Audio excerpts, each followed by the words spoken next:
How to share files on Slack. Hello, welcome back everybody. In today's video, we are going to provide you with a step-by-step tutorial in order to share the files on Slack.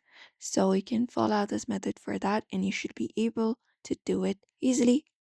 We can start by going to a conversation directly.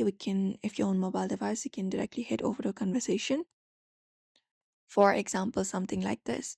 Now, what we can do in order to share files is look out for the plus option next to the message box, tap on it, and within there we'll be finding an option called upload files or resend files directly.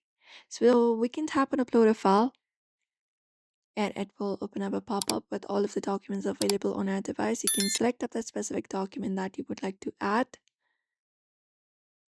and once it is done you can just go over and even add up a message if it is necessary, and then click on this paper plane icon in order to send it, and the file will be shared on Slack that way.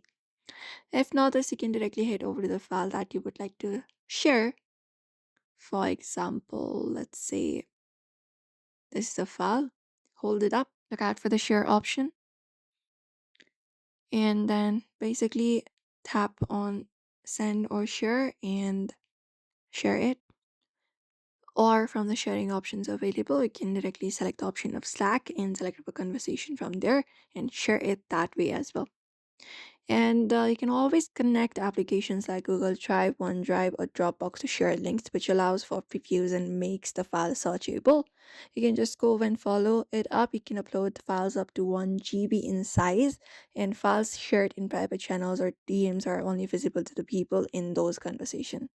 But usually, this is how you should be able to share files on Slack, so you can follow this method. We hope this video was helpful. Give this video a like and subscribe for more tips and tutorials.